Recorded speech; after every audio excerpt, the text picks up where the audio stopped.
magpies are patrolling their area. There they are on top of that building up there. They've been squawking all morning, patrolling. Look at them. Yes indeed, good morning everybody. Here we are, this is Friday and the weekend draws ever closer. Love it. I like a Friday. Friday used to be a really busy day at work, but it's not anymore. No, it's one of the quietest afternoons we have now. Still a busy night. It's funny how admissions at the bingo have really plummeted over the last few years. Now, first of all, there was the no smoking ban in 2007, which really hit bad, man. Now, it was great for us working there, because when I used to work there and they were smoking, oh my goodness me, it was awful. You would see the smoke rising, and because I was like 6 feet above everybody else on my podium, you would see it. It was like the Los Angeles smog. And I would come home and I would be absolutely reeking of smoke. It would be in your hair. When you were ironing your clothes the next day or whatever, you could still smell it. It would, it was just, it was horrible, really, really horrible. So it was good in that respect that, you know, it was good for health. But for admissions, oh, it was awful. Boom. We were losing about 300 admissions a week. And people just never came back. They said it, I'm not coming back. If I can't hear my fag and a game of bingo, I'm not coming back. And they stuck to their word. They never came back. So where are those people now? I don't know, man. So, and it's just over the last few years as well, people just don't have the money anymore to spend on bingo. They've got other interests. You can play bingo online now. You can go on first thing in the morning and you can just basically stay in all day and play bingo online for 10 pence a game. You don't even have to leave your bed, you know. And a lot of our older generation that I used to know when I used to work back 23 years ago, and it was all this older generation that were playing bingo. They've all died. They've all gone, which is horrific, I know. And the new generation are coming through. This is why we have these like basically iPads that they can play bingo on. It's to try and entice the new generation of bingo player through, and it's working to an extent, but it's going to take a long time, man. Anyway, that's today's morning business class with Jag. Thank you very much. So we will see you when we get to work. Right, folks, I've just been to Subway to get my bacon and coffee for £2. Now, I mean, it's great value. It's not the best bacon roll in the world, but I'll tell you what, if Mr. Subway is watching this, the girls at the one in the Happy Hillock Road, they are brilliant. You always get a good laugh with them. You also have a good chat and a good bit of banter there with the girls. So Mr. Subway, give them a pay rise.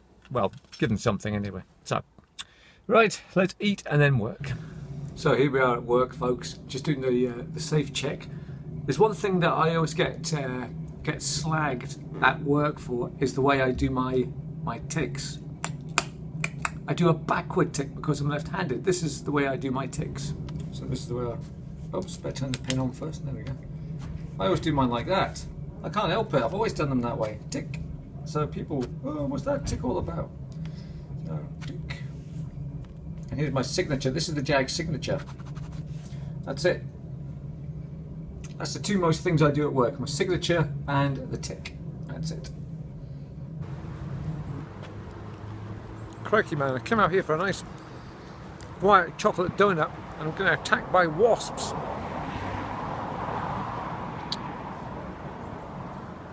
They're after me again. Here it is again. Look, here it is. Look. Son of a gun. Why me? Right, we're out here having a cup of tea on the steps again, folks. Found a nice little sun trap here. This is great. Having my afternoon tea on the steps. Lovely. Right, some rubbish graffiti here. Look, I'm trying harder. It's pathetic. We have this attempt here. Good Lord. Right, we have DS and SM. They must be in love. And we have Smelly Fag. And somebody else there.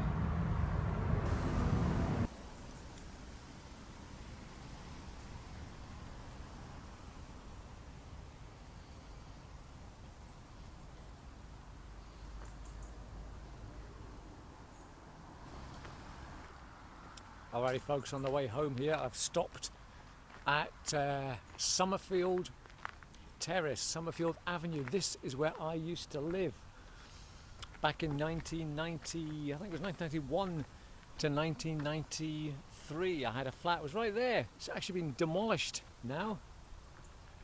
It was right here.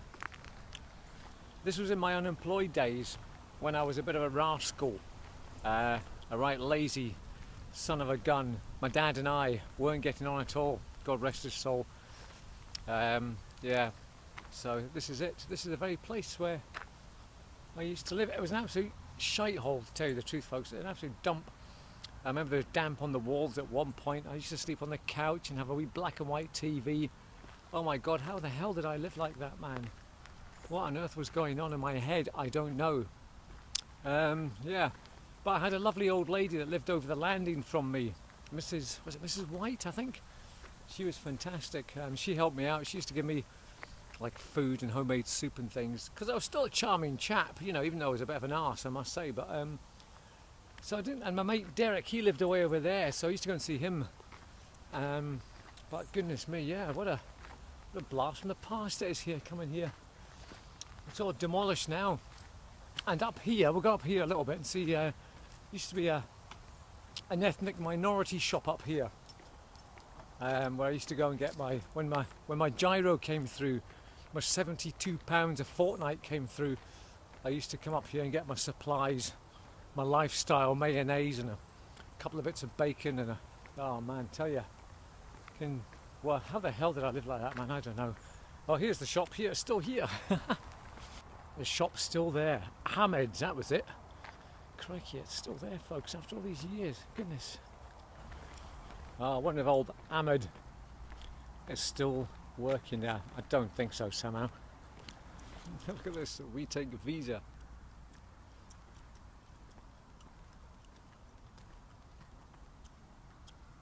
What is it now? Excellent. Well, they haven't really done much with the area, I must say. It's all still just derelict, the whole area.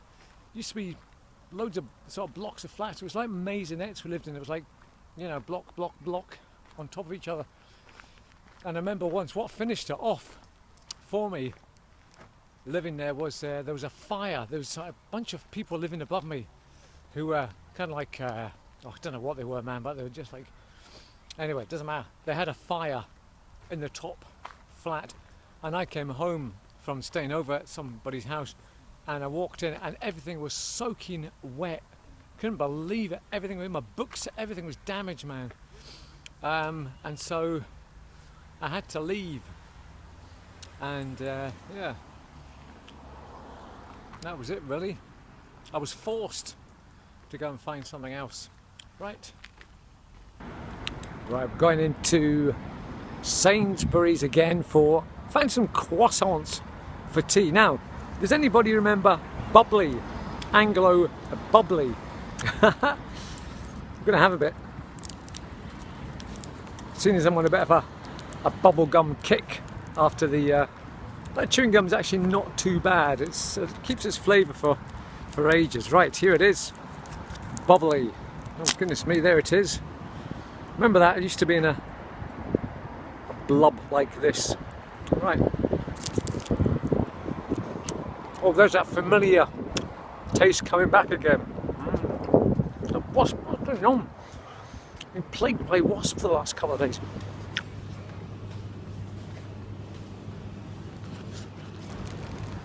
Right, we've got these croissants. Brioche Pasquille, 8 croissants au beurre.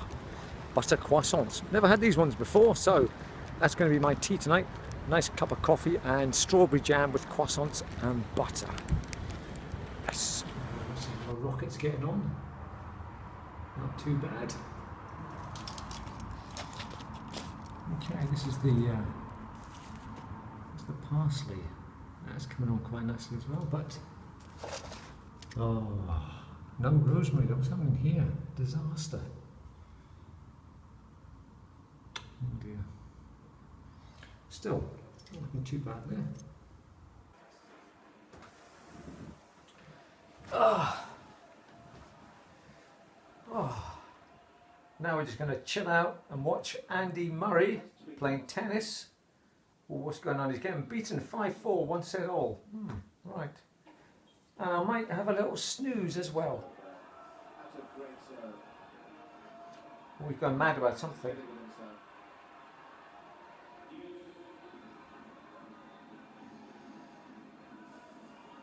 Especially those quads and those hamstrings. He's going to need it for the back of the head, that's for sure.